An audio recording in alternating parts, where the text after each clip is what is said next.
ದೇವರಾಣಿಗೂ ನ್ಯಾಣ ಹಾಕೊಳ್ಳೋ ಇದು ಔಷಧಿ ಕುಡಿನೋ ಅನ್ನೋ ಪರಿಸ್ಥಿತಿಗೆ ಆಗ್ಬಿಟ್ಟಿವ್ನಿ. ಅವತ್ತು ನೀರು ತುಂಬಿದ ದಿವಸವೇ ಇಲ್ಲೇ ನ್ಯಾಣ ಹಾಕೊಳ್ಳೋಣ ಅನ್ನೋ ಪರಿಸ್ಥಿತಿಗೆ ಆಗೋಗಿದೆ.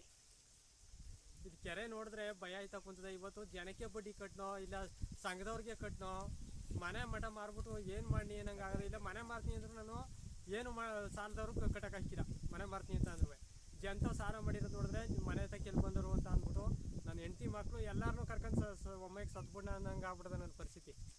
ನನ್ನ ಪರಿಸ್ಥಿತಿ ಹಂಗೆ ಆಗೋದೆ. ಏನು ಮಾಡಿ ಅಂತ ಗೊತ್ತಾಯ್ತಾರ ನನಗೆ.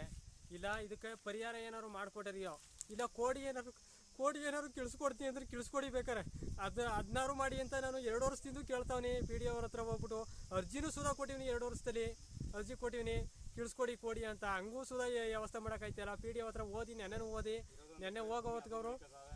ಹೋಗೋತ್ಗವರು ಏನೇನೋ ಹೇಳಿ ನನಗೊಂಥರ ತಲೆಗೆ ಹುಳ ಬಿಟ್ಟಂಗೆ ಮಾಡಾಕ್ಬಿಟ್ರು. ಅದಕ್ಕೆ ಇವತ್ತು JCB ಕರೆಸ್ತಾವ್ನಿ. ಬಂದು ಏನಾದ್ರು ಜನ ತಡಂಗೆ ಮಾಡ್ತು ಅಂತ ಅಂದರೆ ನಾನಂತೂ ಔಷಧಿ ಕುಡಿಯೋದಂತೂ ನಿಜ. ನಾನಂತೂ ಬದುಕಕ್ಕಂತೂ ಆಯ್ತಾರ. ನನಗೆ ಜನಕ್ಕೆ ಸಾಲಕ್ಕೆ ಏನೇ ಉತ್ತರ ಹೇಳ್ಕೊನಿ ಅಂತ ನನಗೆ ಆಯ್ತಾರ. ಇದನ್ನೇ ನೆಮ್ಕೊಂಡು ನಾನು ಸಾಲ ಮಾಡಿರೋದು. ಇದನ್ನೇ ನೆಮ್ಕೊಂಡು ಇಲ್ಲ ಬೇರೆಯವ್ರ ಮನೇಲಿ ನಾನು ಇರೋದೇ ಬೇರೆಯವ್ರ ಮನೇಲಿ ಬಾಡಿಗೆಗೆ ಅವನಿ. ನಾನು ಈಗ ನನ್ನ ಸ್ವಂತ ಮನೇಲಿ ಇಲ್ಲ. ನನ್ನ ಸ್ವಂತ ಮನೆ ಬಿದ್ದೋಗ್ಬಿಡದೆ. ಆಲ್ರೆಡಿ ಪಿ ಡಿ ಅವ್ರಿಗೂ ಗೊತ್ತು ಶಿವ ಇಲ್ಲಿ ಇಲ್ಲ ಅಂತ ಅಂದ್ಬಿಟ್ಟು ಅವ್ರಿಗೆ ಗೊತ್ತು. ಶಿವ ಇಲ್ಲಿಲ್ಲ ಬೇರೆ ಮನೇಲಿ ಬಾಡಿಗೆಗೆ ಅವನೇ, ಸ್ವಂತ ಮನೆ ಇಲ್ಲ ಮನೆ ಬಿದ್ದೋಗಿ ಬಂದಿದೆ ಅಂತ ಅಂದ್ಬಿಟ್ಟು ಅವ್ರಿಗೆ ಪಿ ಡಿ ಅವ್ರಿಗೆ ಗೊತ್ತು. ವ್ಯವಸ್ಥೆ ಮಾಡ್ಕಪ್ಪ ಒಂದು ಮನೆಯ ಹೆಂಗಾರು ಮಾಡ್ಕೊಡ್ತೀವಿ ಅಂತ ಅವರೇ ಆಲ್ರೆಡಿ ಹೇಳವ್ರೆ ನನಗೆ. ಈಗ 3 ಜನ ಪಿ ಡಿ ಒ ಕ್ಯಾನ್ಸಲ್ ಆದರೂ ಅವ್ರು 3 ಜನನೂ ಸುಧಾ ಹೇಳವ್ರೆ ನನಗೆ ಮನೆ ಮಾಡ್ಕೊಡ್ತೀನಿ ಅಂತ. ನನಗೆ ಅಷ್ಟಿದ್ರೂ ಕೂಡ ನಾನು ಸಾಲ ಮಾಡಿ ಶುಂಠಿ ಹಾಕಿದೆ. ಏನಾದ್ರು ಇದ್ರಲ್ಲಾರು ಮುಂದೆ ಬಂದನೇನೋ ಅಂತ ಅಂದ್ಬಿಟ್ಟು ಸಾಲ ಮಾಡಿ ಶುಂಠಿ ಹಾಕಿವ್ನಿ. ಸಾಲ ಮಾಡಿ ಆದರೂ ಕೂಡ ಈ ಥರ ಕೆರೆ ಹಿಂಗೆ ತುಂಬ್ಕೊಂಡದೆ. ಅಲ್ಲಿ ಆಲ್ರೆಡಿ ಖರಾಬ್ ಇತ್ತು. ಆ ಖರಾಬ್ನಾರು ನೇರ ಮಾಡಿ ಒಂದು ಸ್ವಲ್ಪ ನೀರು ಹೋಗಂಗೆ ವ್ಯವಸ್ಥೆ ಮಾಡ್ಕೊಡಿ ಅಂತ ಹೇಳ್ದು. ಅದನ್ನು ಸುಧಾ ತಲೆ ಕೆಡ್ಸ್ಕೊತಿಲ್ಲ. ಇಲ್ಲಿ ಮೆಂಬರ್ಗೆ ಹೇಳ್ದು, ಅಧ್ಯಕ್ಷಂಗೆ ಹೇಳ್ದು, ಯಾರು ಸುಧಾ ನಾವೇನು ಮಾಡೋದ ನಿಮ್ಮ ಇಷ್ಟ ಬಂದಂಗೆ ಮಾಡಿ ಅಂತ ಅಂತಾರೆ. ಅಲ್ಲಿ ಕೋಡಿ ಕೀಳೋಕ್ಕೆ ಅಂತ ನಾನು ಹೋದರೆ 4 ಜನ ಬಂದ್ಬಿಟ್ಟು ಅದು ಹೆಂಗಿತ ಕೀಳು ಅಂತ ಅಂದ್ಬಿಟ್ಟು ಹೊಡೆಯೋಕ್ಕೆ ಬರ್ತಾರೆ. ಏನು ಮಾಡಿ ನಾನು?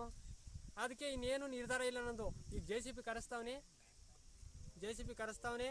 ಅವ್ರೇನಾದ್ರು ಜನಗಳು ಅಲ್ಲಿ ಯಾರೇ ಬಂದು ತಡೆದ್ರು ನಾನಂತೂ ಸಂಜೆ ಹೊತ್ತಿಗೆ ನ್ಯಾಣ ಹಾಕೊಳ್ಳೋದಂತೂ ನಿಜ. ನಾನು ಅವ್ರೇನಾದ್ರು ತಡಂಗೆ ಮಾಡಿದ್ರೆ ಇಲ್ಲ ನನಗೆ ಏನು ಪರಿಹಾರ ಆಗದೆ ಅದಕ್ಕೆ ನಾನು ಕಟ್ಕೊಡ್ತೀನಿ ಅಂತ ನನಗೆ ಹೇಳಿ ನಾನು ಬೇಕಾರೆ ಏನು ಬೇಕು ಮಾಡ್ತೀನಿ. ಬೇಕಾರೆ ಕೆರೆ ನೀರು ಎಲ್ಲಿಗೆ ನಿಂತ್ಕೊತಿತ್ತು ಅದಕ್ಕೆ ನಿಲ್ಲಿಸ್ಕೊಳ್ಳಿ. ಬೇಕಾರೆ ಇವತ್ತೇ ಬೇಕಾರೆ ನಾನು ಏನು ಮಾತಾಡೋಕ್ಕಿಲ್ಲ. ಅವರು ಬಂಡೆ ಹಾಕ್ಸ್ಕೊತೀನಿ ಅಂತ ಅಂದರು. ಬಂಡೆ ಹಾಕ್ಸ್ಕೊಳ್ಳಿ ಆಯಿತು, ನಿಮ್ದು ಎಷ್ಟದೆ ಕೆರೆ ಅಷ್ಟು ಬಂಡೆ ಹಾಕ್ಸ್ಕೊಳ್ಳಿ ಅಂತ ಬಂಡೆ ಹಾಕ್ಸಿವ್ನಿ. ಕೆರೆಯ ನನ್ನ ಜಮೀನಲ್ಲೇ ಸುಧಾ ಬಿಟ್ಟಿವಿ ನಾನು ಮಾಡ್ಕೊಳ್ಳಿ ಬಂಡೆ ಹಾಕ್ಸ್ಕೊಂಡು ಅಂತ ಅಂದ್ಬಿಟ್ಟು.